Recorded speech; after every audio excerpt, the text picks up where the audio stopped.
Well, welcome to grade 9 Geography Unit 1 Answer for in the review exercise. Baga nagaan kana barnoota kutaa sagalii Geography barnoota kutaa Geography agartee kutaa sagalaffaa kana dhuftan jecha so ammaan tana wanni nuti ilaallu Unit 1 in the review question agartee gaafii xumura boqonnaa takkaffaa kan review question kitaaba seentu kana deebisuu yaallachuu wajjini kanaafuu dhumatti akka nu wajjin turtan isin afeerra. Okay, let us start with a matching part. Part 1, matching part. Look carefully this table. Column A, column B. So number 1 referring with political geography. So this is A. The answer is A. So political geography is interested in a political figure such as political or boundaries and their distribution over the Earth's surface.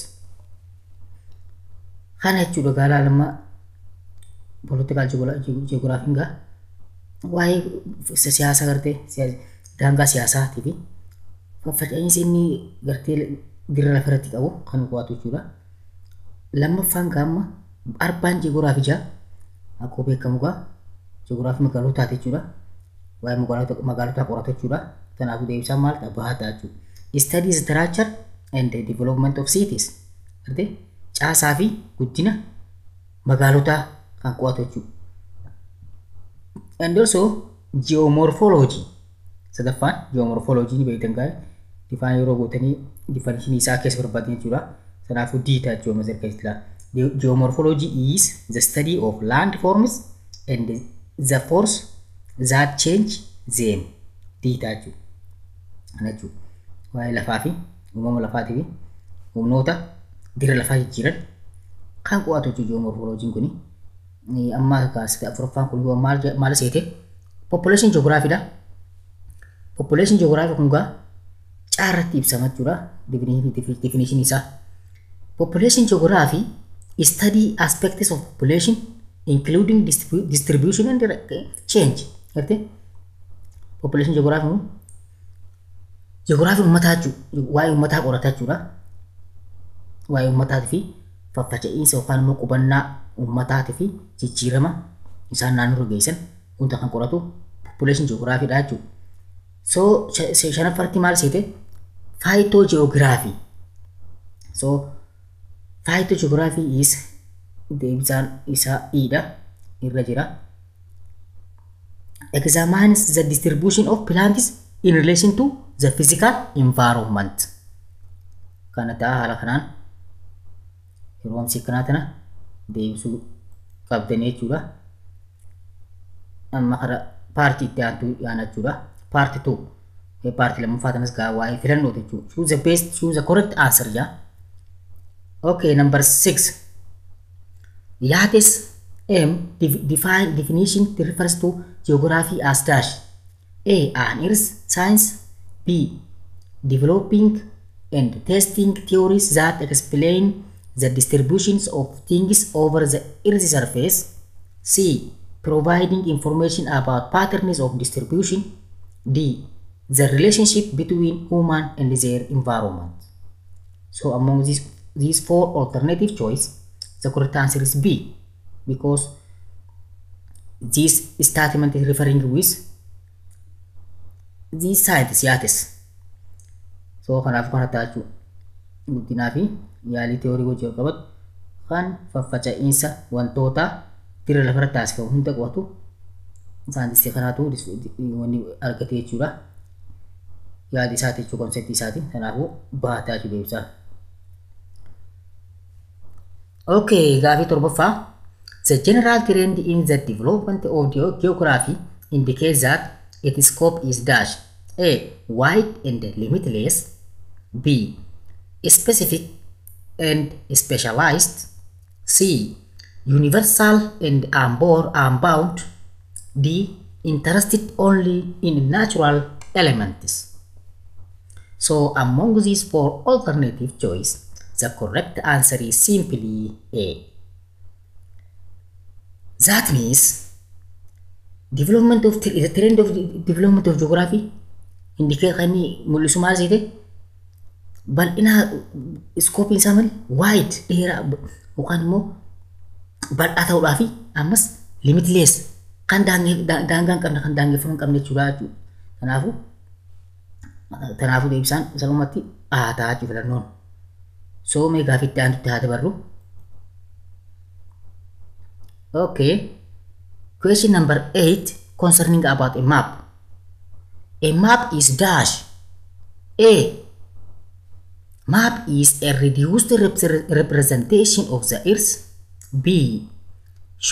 Map shows the Earth's surface as if it were seen from directly above. C. Map is a two-dimensional representation of Earth. D. All of the above. So, among these four alternative choices, the correct answer is D, because all statements are true about a map. Kanaafuu deebisaan data salphumatti maaliif hundi isaa waa'ee maappii wal qabatee sirriidha jechuudha. Sirriidha jechuudha. Haala kanaan data jechuudha. Fakkeenyaaf aan kun gaa reduced representation of the Earth kan lafa tana bakka bu'u jechuudha. Xiqqaa ta'e waraqaa ta'e kan lafa tana guutuu bakka bu'u jechuudha inni sirriidha. Shows the Earth surface jedha. Dira lafa kan agarsiisu as if it were seen from directly above jedha. Kan agarsiisu dira lafa kan agarsiisu kamitti akka waan gubbaadha. Lafa tana gubbaadha gad ilaaltutti si agarsiisaa jee sirriidha. Kaartaa gubbaa yeroo ilaallu biyya kawaa gubbaa kan ilaallutti ilaalla jechuudha. Caan immoo is a two-dimensional representation of the Earth. Two-dimensional dha jee sirriidha kunilleen sanaafuu deebisaan hundaa ta'a jechuudha. Haala kanaan akkatti adda baafanna jechuudha. Okay, question number 9. The marginal information that shows the relationship between distance on the map and ground distance is dash. A. Key. B. Scale. C. Title. D. Grid references. So, among these four alternative choices, scale is correct. Because marginal information that shows relationship between distance on the map and distance on the ground is what? Key. Scale. Scale dha jechuudha ibsaan kuni maaliif ta'a? Kan gartee walitti dhufeenya fageenya kaartaa irraatii fi walitti dhufeenya fageenya lafarraa distaansii jechuudha. Lafarraa relationship yookaan walitti dhufeenya isaanii kan himu kan agarsiisu maali? Scale dha jechuudha. Takka karaa 100 takka akkas jechuudha. Waan bakka bu'u qabachuu scale kun haala kanaan fageenya lafarraatii fi argama yookaan kaartaa irratti kan walitti dhufeenya isaanii kan nuti tilmaamu scale dha jechuudha. Kan nu mul'isee kan nu baasu. Kanaafuu deebisaan baata jechuudha. Okay, question number 10. Which of the following scale is for a small scale map? A. 1 to 250,000. B. 1 the ratio of 75,000. C. 1 represent the ratio of 40,000. D. 1 the ratio of 10,000. So kan keessa maal deebisaan haataa jechuudha. Kan small scale maappii bakka bu'u takka karaa 250 kan agarsiisu kanaa jechuudha. Scale keessa isa kanaatu small scale maappii kaasaa jechuudha. Bakka bu'u jechuudha. Okay, gaafii itti aanutti dabarra. Gaafii 11ffaan maal jetti seetigaa? Large scale maps. Amma gaa large scale maappii scale kaartaadhaa kan guddaa ta'e guddaan kuni guddaa kanaan laalatu haasa'u deema. Kanaafuu A. Cover smaller areas than small scale maps. B. Conveys less information than small scale maps. C. Have scale that lie between 1 to 50,000 and 1 to 250,000. D. Are used to cover a large area in detail. So among these, the correct answer is A. Because of what? Large scale maps cover a smaller area than small scale maps. Kana cuma juga kan inni cover yoo kan inni hagoogu kan inni garsiisu area xiqqaadha jechuudha large scale kuni. Maalirra small scale maps kanarra large scale maps lafa xiqqoo agarsiisa jechuudha. Waan guutuu mul'isu lafa xiqqoo agarsiisa. Small scale map immoo guutuutti lafa guutuu mul'isuu danda'a jechuudha. So ta'a jechuudha deebisaan. Okay, question number 12. A statistical diagram that shows the share of a part in a whole is dash. A. Bar graph. B. Line graph. C. Pie chart. D. None of the above. So among these four alternative choice, the correct answer is C. Because it is statistical representation, statistical indication of part in a whole. Kana ta'a jechuudha. So the statistical diagram pie chart dha jechuudha. Hundarraa'u bakka bu'a jechuudha. Karaa statistical diagram tu garaagaraa kan bakka bu'ee gartee akka guutuu walii galatti mul'isu pie chart kanaatu mijjata waan ta'eef isa ta'a jechuudha deebisaan. Okay, part 3. Partii sadaffaa kana ilaalla. Explain what the following terms mean. Termoonni irraa maal jechuudha? Maal hiikaa isaanii define godhuu jechuu isaati. A. Scale. Look at the answer. A definition isaa ilaala. Scale is the ratio of distance between two points on a map and the actual distance between the two points on the Earth's surface.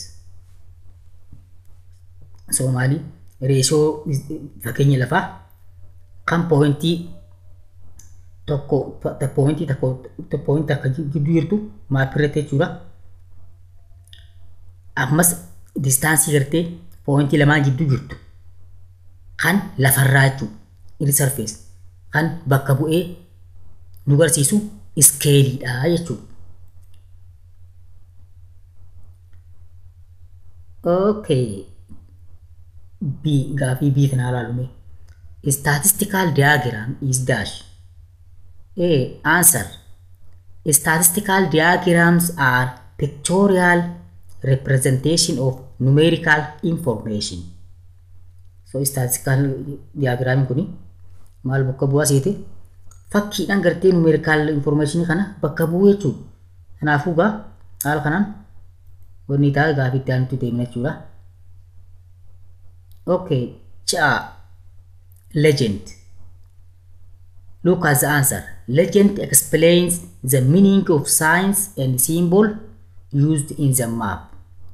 Legendin kun maal nu barsiisa jee kan inni himu kan kun barsiisu mallattoolee fi gartee simboolii mallattoolee garaagaraa saayinii yookaan immoo mallattoo garaagaraa ammas kan kaartira mul'atu fakkeenyaaf lafa magariisaa mul'isuu barbaanne naannoo gammoojjii mul'isuu barbaanne kaartirratti legendii kaannee moggatti keenye cuquliisa diimaa gurraacha goone lafa san bakka buusuu hin ta'e jechuudha. Kanaafuu legendii jennaan jechuudha yeroo san kaartirratti kaartaa kanatti bakka laggeenii bakka gartee bosonaa bakka gammoojjii akka maleedha green part akka green goona part akka yellow goona akkasii goone yellow sun immoo maal akkasiin bakka buutu yeroo keenyu kaartaa moggotti jechuudha.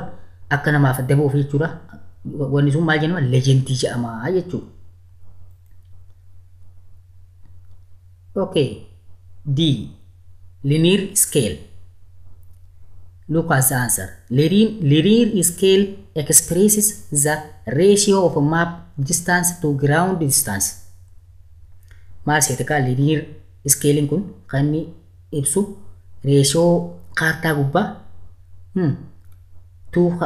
kara distaansii lafa gubbatti ratio gartee kaartaa gubbatti distaansii fageenya kaartaa gubbaa jiru ratio kara lafaa yeroo mukaa jechuudha. Haala saniin linear scale ibsinaa jechuudha. Okay, gaafii isiitti aantu aerial scale. Aerial scale qabna ammas. Answer. Aerial scale shows the relationship between map area and ground area. Gartee aerial scale kun maal bakka bu'a seeti maal agarsiisa walitti dhufeenya eeriyaa yookaan bal'ina kaartarraatii fi eeriyaa yookaan bal'ina lafarraa kan nuu ibsu kan nuu bakka bu'achuudha jechuudha.